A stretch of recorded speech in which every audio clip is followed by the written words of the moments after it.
नमस्कार दोस्तों, आज हम करने वाले हैं भोकाल सीरीज़ का भोकाल क्वेश्चन नंबर 2। ठीक है। अब इसको भोकाल नाम क्यों दिया है मैंने, क्योंकि ये क्वेश्चन क्या होते हैं, ज़्यादातर फ्रिक्वेंट पूछे जाते हैं और कई लोगों को इनमें प्रॉब्लम होती है। मैं ज़्यादातर वही क्वेश्चन लेकर आ रहा हूँ जिनमें बहुत से लोगों को दिक्कतें होती हैं। दिक्कतें हुई हैं, मेरे पास ये क्वेश्चन भेजे गए हैं कि इनका आंसर बताइए, मतलब उनको दिक्कत हो रही है तो आपको भी दिक्कत हुई होगी। तो इसीलिए मैं क्वेश्चन करने वाला हूँ। तो जब मैंने इस क्वेश्चन को सॉल्व किया और देखा तो पता किया कि इस क्वेश्चन को करने के 2 से 3 मेथड हैं। अब 2 से 3 मेथड क्यों? क्योंकि कई किसी तरीके से करते हैं, कई किसी तरीके से करते हैं, लेकिन हमें सबसे स्मार्ट अप्रोच से करना है जिससे बहुत कम समय में हमारा क्वेश्चन हल हो जाए और कैलकुलेटिव नहीं हो। ठीक है, तो तीनों मेथड मैं आपको बताने वाला हूँ एक एक करके। तो स्टार्ट करते बिना कोई देरी किए। सबसे पहले क्वेश्चन पढ़ेंगे। सुनील ने 1350 रुपये में 2 वस्तुएं खरीदी। उसने एक वस्तु को 6% हानि पर और दूसरी वस्तु को 7.5% लाभ पर बेचा। यह सौदा अंततः नहीं लाभ नहीं हानि पर समाप्त हो जाता है।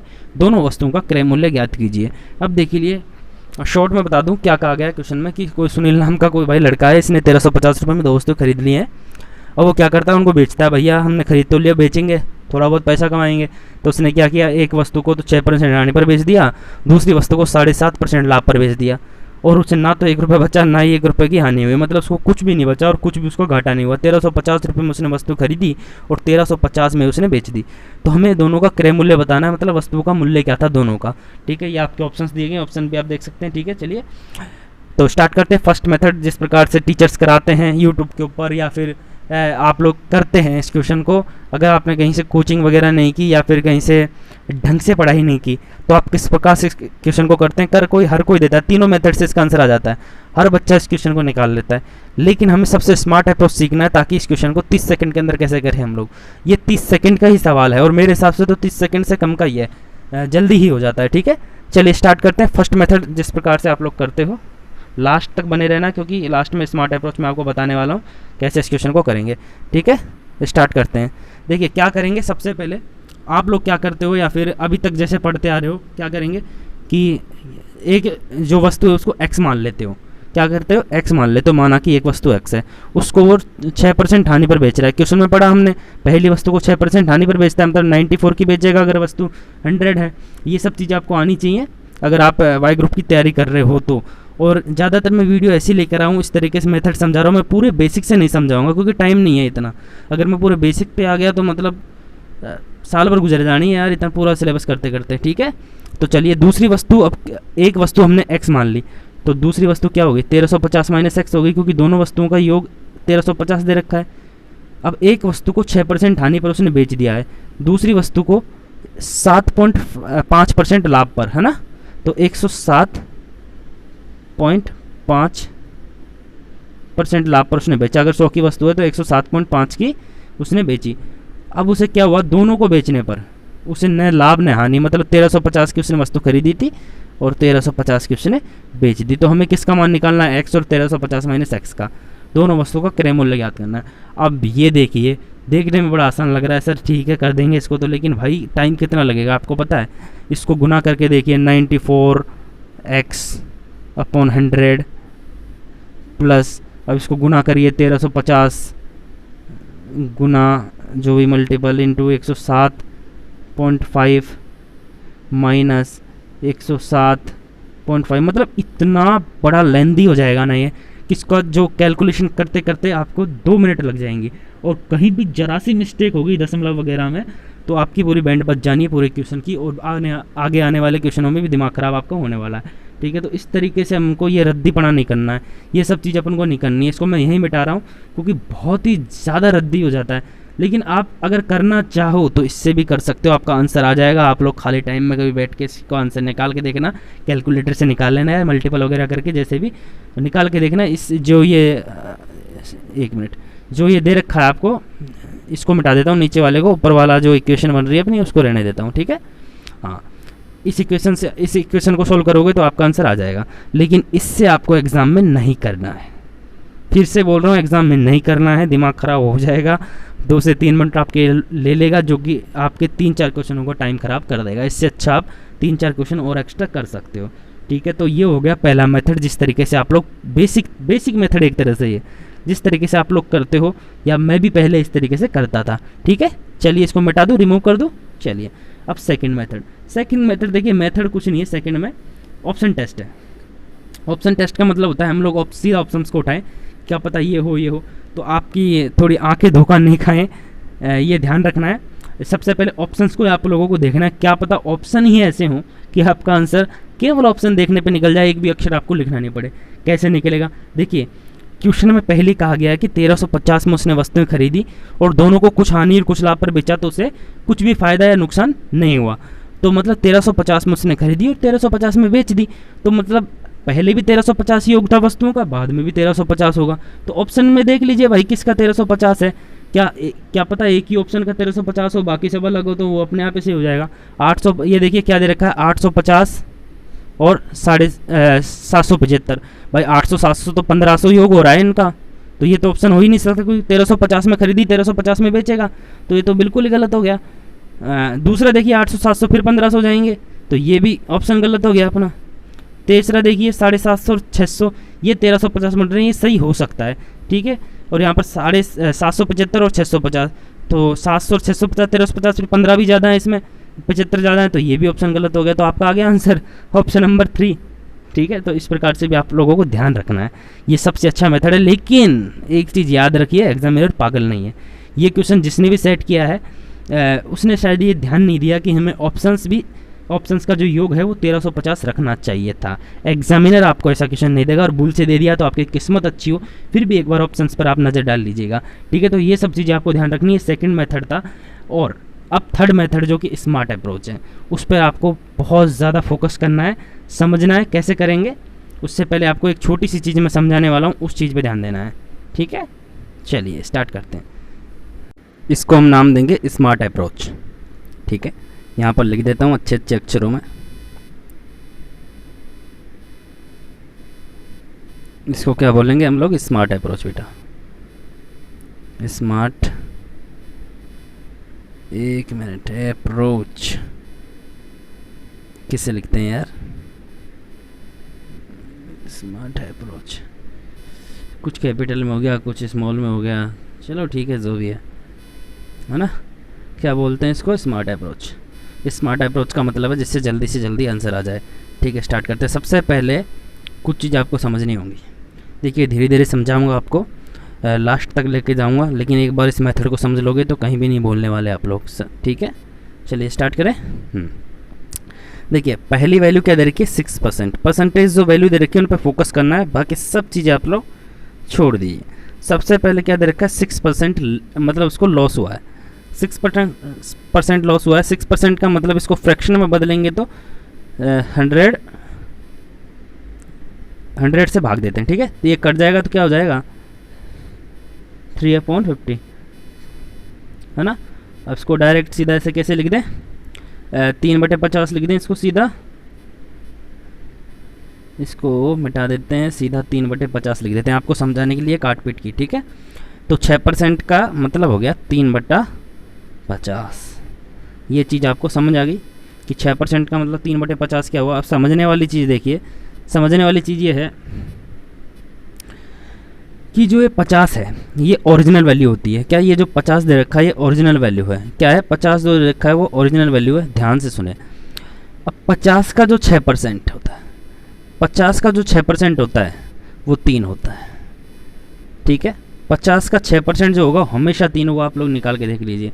इस प्रकार जब संख्याओं को लिखते हैं, देखिए जैसे कि हमने लिखा 50% का मतलब क्या होता है, फ्रैक्शन में देखें तो 1/2 होता है, तो 2 का 50% हमेशा 1 होगा। समझ रहे इस चीज़ को, 2 का 50% हमेशा 1 होगा, 2 का जो 50% होगा हमेशा 1 होगा, ठीक है। तो ये चीज़ समझ में आ गया आपको, 50 का 6% हमेशा 3 होगा, 50 का 6% हमेशा कितना होगा, 3 होगा। ये चीज़ समझ में आ गई आपको। दोबारा लिख दें इसको, दोबारा लिख दें। मैं बार बार आपको इसी चीज़ पर फोकस इसलिए कर रहा हूँ क्योंकि आपको सिर्फ दिमाग यहीं पे लगाना है, ठीक है। ये चीज़ आपके दिमाग में अगर क्लिक करेगी ना, आप सवाल को चुटकियों में कर दोगे, इसको चुटकियों में, सेकंडों में हल करोगे आप इसको। देखिए वापस लिखें, 6% का मतलब क्या होता है, अच्छी अच्छी राइटिंग में लिखेंगे इस बार। 6% का मतलब होता है 3/50, हमने निकाल लिया, ठीक है। कईयों को ये चीज़ें रट भी जाएंगी कि 6% हम लोग फिर मन ही मन में निकाल लेंगे यार, लिखने की जरूरत नहीं है। 6% बराबर 6/100 तो 3/50। अब ये चीज़ आपको समझनी है कि 50 का जो 6% होगा वो 3 होगा, ठीक है, ये चीज़ समझ में आ गई। अब देखिए दूसरी परसेंटेज वैल्यू क्या दे रखी है, 7.5% उसको प्रॉफिट हो रहा है, 7.5% उसको क्या हो रहा है, प्रॉफिट हो रहा है। ठीक है, 7.5 की फ्रैक्शनल वैल्यू निकालिए, 7.5/100, इसको काटा पीटी करेंगे तो 25 से कट जाएगा 0.3, और 25 को 100 पॉइंट को हटा के नीचे 0 ले आएंगे तो क्या आ जाएगा, 3/40। क्या आ जाएगा, 3/40। तो इसको डायरेक्ट लिख दें सीधा 3/40। 3/40 कहाँ से आया, समझ में आ गया, इसकी फ्रैक्शनल वैल्यू है। ठीक है, 3/40। अब क्या होगा कि जो 40 का 7.5% है वो 3 होगा। ये चीज़ समझ में आ गई आपको, 40 का 7.5% 3 होगा। ये दोनों चीज़ आपको समझ में आ गई। 50 का 6% हमेशा 3 होगा, और 40 का 7.5% 3 होगा। जैसे कि हम लोग एक क्वेश्चन क्या लिख के बता देता हूँ आपको, जैसे कि क्या लिखे हैं, 25%। 25% का मतलब क्या होता है, 1/4 होता है। तो 4 का 25% हमेशा 1 होता है, 4 का 25% हमेशा 1 होता है। ठीक है, ये चीज़ समझ में आ गई आपको। चलिए आगे बढ़े, इसको रिमूव कर देते हैं यहाँ से एक बार, ताकि हमारी शीट अच्छी तरह बने। ये जो शीट है आपकी सॉल्यूशन की, ये मैं टेलीग्राम ग्रुप में अपलोड कर दूंगा, और टेलीग्राम ग्रुप का जो लिंक है वो इस वीडियो के डिस्क्रिप्शन में मैं आपको दे दूँगा। चलिए अब देखिए लिखना कैसे है। हमें पता चल गया 50 का 6% 3 है, 40 का 7.5% भी 3 है। क्वेश्चन में क्या दिया है, क्वेश्चन में दिया है कि सुनील ने 1350 रुपये में 2 वस्तुएं खरीदी, एक पर उसने 6% की हानि उसको मिली और दूसरे पर 7.5% का प्रॉफिट हुआ।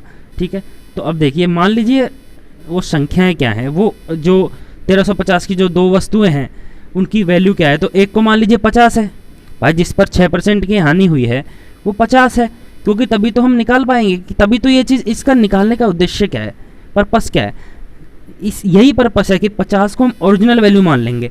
50 को मान लीजिए एक संख्या उसकी 50 है, एक वस्तु 50 रुपये की है, उस पर इसको कितने % का लॉस हुआ है, पहली संख्या पर, पहली वस्तु पर, सॉरी संख्या बोल रहा हूँ, कितने का लॉस हुआ, 6% का। तो हमें पता है 50 का 6% 3 होता है, 50 का 6% 3 होता है, तो 50 में से 6% लेस कर देंगे, मतलब 50 में से 3 लेस कर देंगे तो कितने की वस्तु होगी उसकी, 47 का आर्टिकल उसका हो गया। ठीक है, ये चीज़ आपको समझ में आ गई। ये चीज़ अगर आपको समझ में आ गई तो सबको समझ में आ गया। मतलब मान लीजिए कोई वस्तु 50 की है, उस पर 6% का लॉस हो रहा है, तो हमने निकाल लिया 50 का 6% 3 होता है, तो 50 में से 6% का लॉस मतलब 3 का लॉस, तो 47 की वस्तु बेच देगा। इसी प्रकार अब दूसरी वस्तु कितनी है, 40 है, हमने निकाला है, क्योंकि 7.5% का फ्रैक्शनल वैल्यू होता है 3/40। तो दूसरी वस्तु क्या हो गई, 40 का 7.5% 3 होता है, तो उसको अब क्या हो रहा है, 7.5% का प्रॉफिट हो रहा है। 40 की वस्तु है, 40 पे 7.5% का मतलब 3 का प्रॉफिट होगा, तो कितने की वस्तु हो जाएगी, 43। ठीक है, हम लोगों ने सबका मान निकाल लिया, आपका सवाल यहीं पर हो जाता है। ठीक है, ये चीज़ समझ में आ गई। मतलब 50 की पहली वस्तु 50 की थी जो 47 में बेची उसने, और दूसरी वस्तु 40 की थी जो 43 में बेची, तो ना उसको प्रॉफिट हुआ ना लॉस हुआ। तो आप लोग निकाल के दे सकते हैं, इनका जो सम आएगा वो 90 आएगा, और इनका भी सम 90 आएगा। मतलब 90 की वस्तु खरीदी और 90 की उसने बेच दी। ये चीज़ समझ में आ गई आपको। चलिए अब देखिए, मतलब उसने 90 रुपये की वस्तु खरीदी और 90 में ही बेच दी। ठीक है, ना उसको प्रॉफिट हुआ ना उसको लॉस हुआ। अब हमको समझना क्या है, अब यहाँ पर हमें पता चल गया कि दोनों वस्तुओं की टोटल वैल्यू 90 है, लेकिन क्वेश्चन के अंदर क्या दे रखा है, क्वेश्चन के अंदर क्या दे रखा है, क्वेश्चन के अंदर दे रखा है भैया 1350 रुपये की वस्तु है। क्वेश्चन के अंदर ये दे रखा है 1350 रुपये की वस्तु है, लेकिन हमारा वैल्यू आ गई 90। तो यहाँ पर जो 1350 रुपये है वो 90 का ही तो मान दे रखा है मेरे भाई। जो 1350 रुपये है वो 90 का ही तो मान है, तो 90 का मान क्वेश्चन में क्या दे रखा है, हमें क्वेश्चन के अकॉर्डिंग निकालना है, क्वेश्चन के अकॉर्डिंग निकालना है। तो 90 का मान क्या दे रखा है, 1350 दे रखा है। 90 का मान क्या दे रखा है, 1350 दे रखा है। तो एक का मान क्या आ जाएगा, काट दीजिए, 15 बार कटेगा मेरे हिसाब से, 0 से 0 कट जाएगा, 15 नंबर 135, एक का मान 15 आ गया। हमें निकालना किसका है, 50 का मान निकालना है, क्रय मूल्य तो निकालना है। 47 और 43 तो विक्रय है, सेलिंग प्राइस है, हमें कॉस्ट प्राइस निकालनी है, क्रय मूल्य निकालना है। तो मतलब हमें 40 या 50 किसी एक का मान निकाल लीजिए, दूसरी का तो अपने आप आ जाएगा भाई। 1350 में से घटा देंगे, पहली का निकाले तो 40 का निकाल लीजिएगा और दूसरी का निकाल लीजिए। चलो, एक का मान 15 है तो 40 का मान कितना हो जाएगा, 15 चौका 60 और 40 का 1 0 600। मतलब जो दूसरी वस्तु है वो 600 में वो बेचेगा, सॉरी खरीदेगा। बेचेगा कितने में, तो आप बेचेगा तो 43 का मान आप निकाल लीजिए, वो आपका मान आ जाएगा। तो क्रय मूल्य कितना हो गया दूसरी वस्तु का, 600, अब पहली वस्तु के निकालने की जरूरत है क्या भाई, 50 का निकालने की जरूरत है, निकाल लीजिए, निकालोगे भी तो 15 5 75 750, और वैसे भी 1350 की दोनों, एक 600 की, तो दूसरी वस्तु कितनी आ जाएगी 750। एक बार फिर से समझाऊंगा आपको मैं इसको, तो इसका आंसर क्या आ जाएगा, इसका आंसर आ जाएगा ऑप्शन नंबर 3, पहली वस्तु 750 और दूसरी 600। ठीक है, एक बार वापस से जल्दी से समझना है। अब अपन को ये लिखा लिखना कुछ नहीं करेंगे अपन सीधा सिंपल इसको फटाफट से हल कर देंगे इसको। अरे यार सेकंड पेज में समझा देता हूँ इसको यहीं पे रहने देते हैं, सेकंड पेज में अपन लोग समझ देते हैं। दूसरा पेज भी मैंने इसमें क्रिएट किया हुआ है, इसमें समझ लेते हैं शानदार तरीके से, एक बार शानदार तरीके से। क्वेश्चन को अगर वापस रिवाइंड करेंगे, क्या दिया गया है कि 6% की पहली वस्तु पर लॉस होता है। 6% का मतलब हम लोग दिमाग में अब लोग हम क्लिक करेंगे, याद करेंगे, लिखेंगे नहीं फालतू चीज़ें, एक्स्ट्रा अपना टाइम नहीं लेंगे, ठीक है, ताकि हमारा पेपर जो है जल्दी से सॉल्व हो जाए और फटाफट हम लोग डागा के अंदर 30 में से 30 स्कोर कर पाएँ। ठीक है, तो 6% का लॉस होता है। 6% का मतलब 6/100 मतलब 3/50, तो 50 की वस्तु हो गई, तो 50 में से 6% का लॉस मतलब 50 की वस्तु कितने में बेच दी उसने, 47 में बेच दी। अब दूसरा 7.5%, अब कईयों को 7.5% यार दिमाग में क्लिक नहीं होता, तो कोई बात नहीं यार, 7.5% थोड़ा दशमलव वाला सीन हो जाता है, तो कई लोग कंफ्यूज हो जाते हैं, तो इसको लिख के निकाल लीजिए, कोई दिक्कत नहीं है। 7.5/100, लेकिन जल्दी काटना है अपन को, 25 75 0.3 और 4, तो 3/40 यहाँ पर समझ में आ गया। दशमलव हटाएंगे तो यहाँ पर 40 आ जाएगा, 3/40, ये चीज़ समझ में आ गई। तो मतलब 40 का 7.5% 3 होता है, तो 40 की वस्तु थी, 7.5% का प्रॉफिट हो गया। दूसरी वाली पे तो कितनी हो गई, 43 हो गई। अब हम यहाँ पर पता चल गया हमको 50 और 40 90 होते हैं, 47 और 43 भी 90 होते हैं, तो 90 की वस्तु थी और 90 में बेच दी। अब यहाँ पर हमें 90 का मान कितना दे रखा है, 90 का मान कितना दे रखा है, 90 का मान दे रखा है हमें 1350, जो कितना गुना है इसका, 15 गुना है। तो बस हमको किसका निकालना है, 40 का मान निकालना है हमें। किसका निकालना है हमें, 40 का मान निकालना है, इसका मान निकालना है।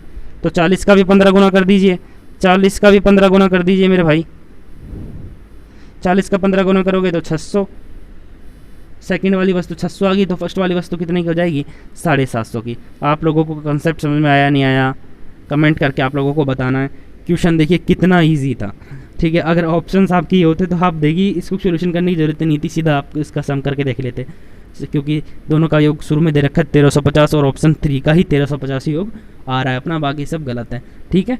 और जो अपना स्मार्ट अप्रोच है, देखिए कितनी जल्दी किया हमने, कैलकुलेशन देखिए आप एक बार, कितना जल्दी किया हमने, सीधा पता लगा 50 की वस्तु 47, 40 की वस्तु 43, 90 की वस्तु 90 में 90 का मान 1350 दे रखा है, एक का मान 15 हो गया, 15 का और 40 का मान 600 हो गया, या फिर 50 का मान 750 हो गया, ठीक है। क्लियर हो गया सब चीज़ें। अब ये जो शीट है आपको मैं टेलीग्राम ग्रुप के अंदर शेयर कर दूंगा, वहाँ से आप लोग इसे देख भी सकते हैं, इस क्वेश्चन को डाउनलोड कर सकते हैं, या फिर सबसे बढ़िया यहाँ से स्क्रीनशॉट आप लोग लिख सकते हैं, फालतू चीज़ों में नहीं पढ़ना है, ठीक है। क्योंकि मुझे आपका सबसे ज़्यादा टाइम बचाना है और आपको भी यही करना है, इसी टाइम पे फालतू चक्करों में नहीं पढ़ना है, क्योंकि कुछ आप लोग इधर उधर हाथ पर मारोगे कुछ नहीं होने वाला। यही मैं सजेशन देता हूँ कि ज़्यादा से ज़्यादा हमें चीज़ें सीखनी है, और जितनी जल्दी चीज़ें सीखोगे उतनी जल्दी आपका सिलेक्शन होगा, ठीक है। तो चलिए, ये वीडियो थोड़ी लंबी हो गई है, मिलते हैं नेक्स्ट वीडियो के अंदर। Thank you.